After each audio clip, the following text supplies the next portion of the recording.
এবার নির্মিত হতে যাচ্ছে তুফান 2 সিনেমাটি। থাকছে ব্যাপক চমক, থাকছে কি নায়িকা হিসাবে মিমি চক্রবর্তী।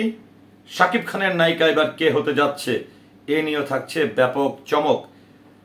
এছাড়া নাট্য জগতের আমরা জানি তুফান 1 সিনেমাটি যেটি এবারের ঈদে মুক্তি পেয়েছে, এখানে অভিনয় করেছেন নাট্য জগতের নাট্য অভিনেতা চঞ্চল চৌধুরী, অভিনয় করেছেন সালাউদ্দিন লাবলু, অভিনয় করেছেন ফজলুর রহমান বাবু।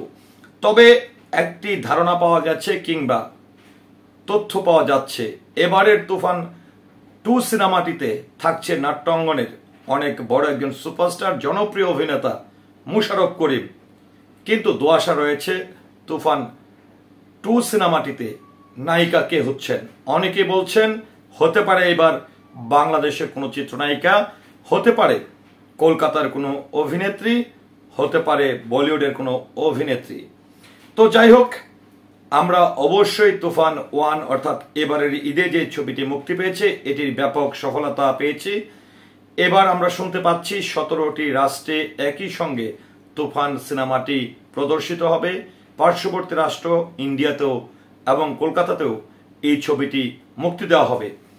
তো বন্ধুরা, যে বিষয়টি নিয়ে একটু কথা বলতে চাই, যে বাংলাদেশে এর আগেও আমরা দেখেছিলাম যে প্রত্যেকটি ছবির যখন ভার্সন 2 হচ্ছে কিংবা পার্ট 2 হচ্ছে, এই ছবিগুলো কিংবা নাটক আমরা খুব একটা সফলতা অর্জন করতে দেখিনি।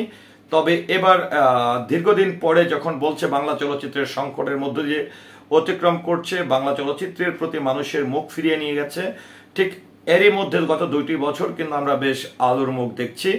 শাকিব খান দীর্ঘ 9 মাস প্রবাসী থেকে বাংলাদেশে আসার পরে প্রথম সফলতা পেয়েছে লিডার আমি বাংলাদেশ, তারপরে ব্যাপকভাবে পেয়েছে প্রিয়তমা, তারপরে সর্বশেষ পেয়েছে তুফান সিনেমাটি। তো এই তুফান সিনেমাটি যে সাড়া পেয়েছে, যা বা আপনারা যারা তুফান সিনেমাটি দেখেছেন আশা করব অবশ্যই এই তুফান সিনেমার গল্প নিয়ে, কিংবা অনেকে অভিযোগ করেছে তুফান সিনেমার গল্পে অনেকগুলো ছবির নকলের ছোঁয়া পাওয়া গেছে, এই বিষয়গুলো নিয়ে কিন্তু বেশ কথা হচ্ছে। কিন্তু সবচেয়ে বড় যে বিষয়টি হচ্ছে শাকিব খানের যে দর্শক লেভেলটি, একটি সময় বলা হতো যে শাকিব খানের দর্শক হচ্ছে গার্মেন্টস লেভেল, রিক্সা চালক, ভ্যান চালক, কিন্তু এই পরিবর্তন এবং শাকিব খান এই ধারণাটিকে ভেঙে কিন্তু সকল শ্রেণীর মানুষদেরকে কিন্তু তার ফ্যান বানাতে তিনি সক্ষম হয়েছেন।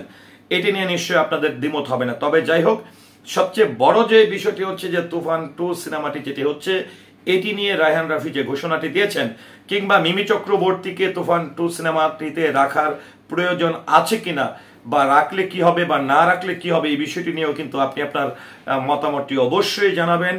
এবং আরেকটি বিষয় যেটি আমরা এবারে তুফান সিনেমাটিতে যেরকমটা দেখেছি, মোশাররফ করিমকে দেখেছি, ফজলুর রহমান বাবুকে দেখেছি, সালাউদ্দিন লাবলুকে, তবে এবার যদি মোশাররফ করিমকে নিয়ে আসা হয় তুফান 2 সিনেমাটিতে, তাহলে আসলে কি হতে পারে এই সিনেমার সারপ্রাইজ এবং কতটা সাড়া ফেলতে পারে, এটি নিয়েও আসলে আপনার মতামত কি আশা করছি কমেন্টের মাধ্যমে জানাবেন। সেই সাথে পুরো ভিডিওটির সঙ্গে থাকার জন্য অসংখ্য ধন্যবাদ।